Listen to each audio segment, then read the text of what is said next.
Hi guys, today we're going to look at Isaiah 9:6. Isaiah 9:6 says this, "For unto us a child is born."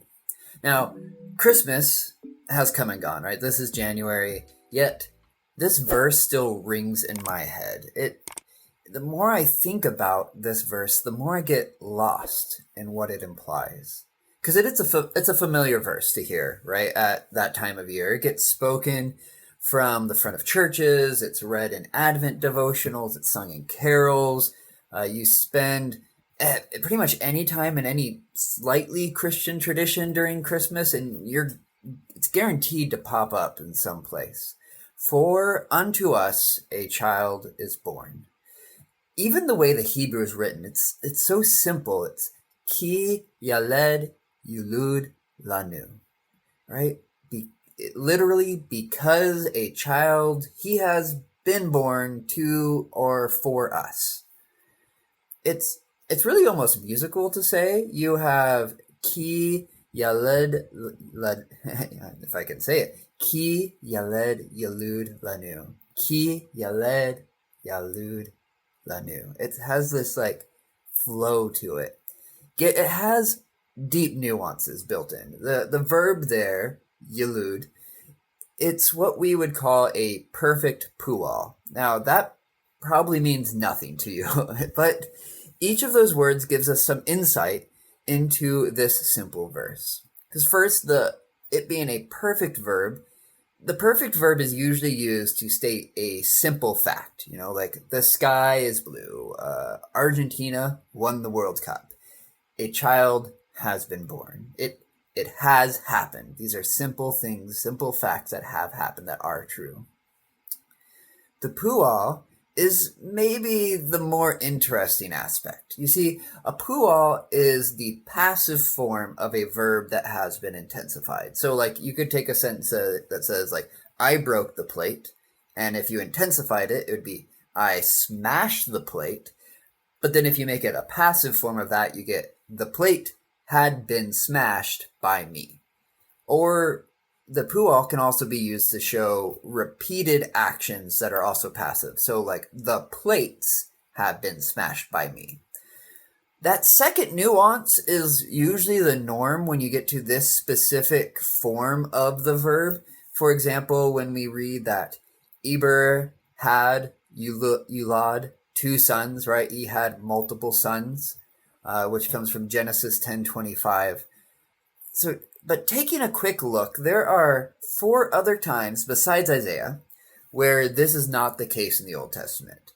And when you look at those, it becomes apparent why this simple phrase has more oomph behind it than what we see on the surface.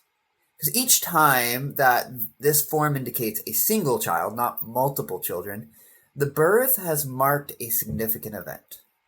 So we start way back in Genesis 4:26, which says, a son was born, Yulad, to Seth. And the reason why that's significant is that we continue reading, and it says that at that time, people began to call on the name of the Lord. When we read that Goliath, he was descended, Yulad, from the giants, 2 Samuel 21:20, right? That's a significant thing. The Goliath versus David is a significant event in the Bible. Jeremiah, he finds himself lamenting his position, and the results are maybe the lack thereof of his faithful preaching. And he says that curses the man who told his father, a male child is born, Yulad, to you. Jeremiah 20:15. And finally, at the end of Ruth, the women celebrate by declaring that a son has been born, Yulad, to Naomi. Ruth 4:17. For unto us a child has been born. Sound the bells, beat the drums. This phrase is not a simple proclamation. It is a declaration of an event that is significant. Something has changed that will cause people to be changed. Seth's son marked the change among the first humans. Goliath was a giant whose death changed Israel forever. Jeremiah lamented his birth as an event that brought destruction to his beloved Judah. Naomi was restored from her bitterness by the birth of a boy. And eventually, that birth of that boy, a few boys later, would be the man who would kill Goliath. Yet none of those births compare to the one that Isaiah proclaimed. Because Christmas may be over, but this truth should be trumpeted to all. Jesus has come.